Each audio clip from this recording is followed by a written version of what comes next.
What's up, a Cinema Shogun here with my fellow pet detective Yamcha. And as most of you all already know, Gabby Petito's family is filing a lawsuit against the Dirty Laundries.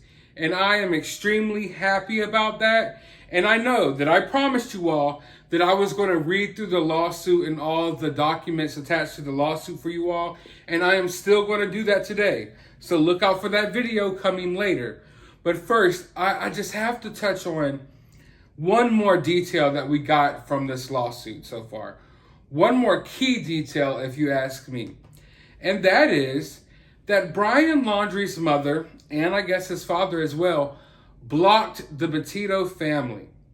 They blocked them from social media, and they blocked their phone calls. So they couldn't even send a text, couldn't get a phone call through, nothing. They blocked them on all of their social media platforms, you name it. And I think that is absolutely despicable. We knew these people were bad. We weren't sure how bad these people were. We all assumed the worst of the Laundries.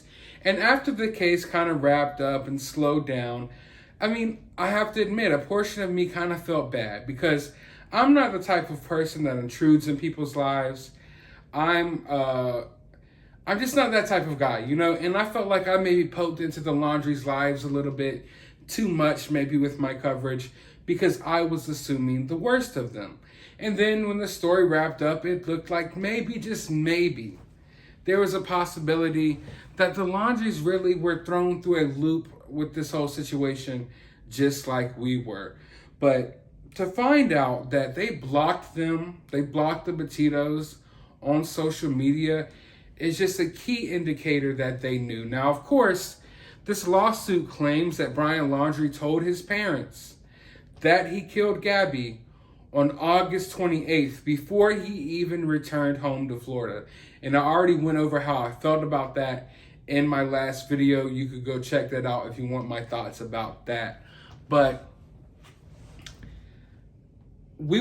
these are allegations. I think that's one thing that's important to state here. These are allegations. Now, of course, I believe the Petitos have evidence to back up these allegations, and we will find out what that evidence is in the future because this is going before a jury. I believe the Laundries are going to have to show up to court, defend themselves, you name it. This is going to get crazy. I know for a fact this is going to get crazy. So, because if you follow this story, you know how crazy it got. So, I would believe that the Petitos have some type of evidence to back up all of the allegations that they made against the Laundries. Also, common sense kind of tells you some of these things. But if you really want to back up the fact that the Laundries knew that something happened to Gabby, I think the fact that they blocked the Petitos on social media is a key indicator of that. Now, we knew that they weren't really cooperative and they weren't really trying to talk to the Laundries much, but we didn't know that they blocked them on social media. And they blocked them before Gabby was ever found. And you got to remember, before Gabby was even found, there was a statement released from the Laundrie family, but it was a statement that was released through their lawyer, Stevie Two Tex Bertoloni, I like to call him. He released a statement basically saying that the Laundries were really upset and they hope that Gabby Petito is found and that everything is okay and what have you. But in the reality, that whole time, they actually had the Petitos blocked, and they blocked any way for the Petitos to communicate them besides showing up to their front door and getting into some type of violent confrontation. So that just shows you how dirty these people operated. That shows you that if you had the slightest bit of a doubt that the parents maybe didn't know, then that should kill that doubt right there. Because they weren't going to block the parents of Gabby Petito on social media if they didn't think anything was wrong here. This was done after they found out what Brian did. And I think it just makes them look terrible. And all of this information that's coming out, I don't understand why it wasn't in the final report from the FBI. I feel like some of this information is stuff that the FBI should have put out there. I know you feel the same, ain't it? And now we're having to find it out from the Gabby Petito's parents. This is information that Gabby Petito's parents shouldn't have had to come out there and give us.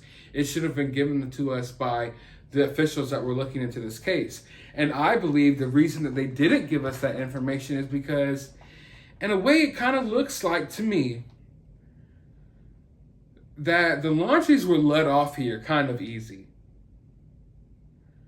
Because it looks to me like it can be proven that the Laundries lied to law enforcement on multiple occasions here.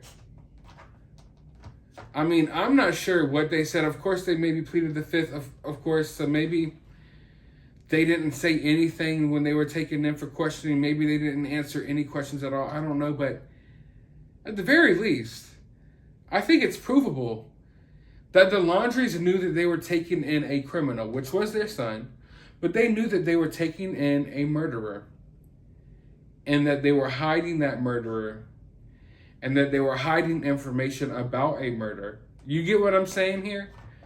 Like how, I don't know the technicalities of it, and maybe I should do some research into that. And for you all, I'm sure some of you all maybe know, let me know down in the comments below. If you know a murder took place and you don't say anything, can you be held responsible in any type of a way? Like, can any charges be brought about you if you know a murder took place and you knowingly take in a murderer, you know, and then knowingly sit there and say nothing as search parties look for someone who got, you know, it's just mind-boggling to me. It's like these search parties are out there searching for this girl that you know for a fact is dead, that you know that your son killed her, and you know that you took your son in after he did that, and you're hiding him from dealing with the consequences. I just feel like something should have been brought forth towards the Laundries.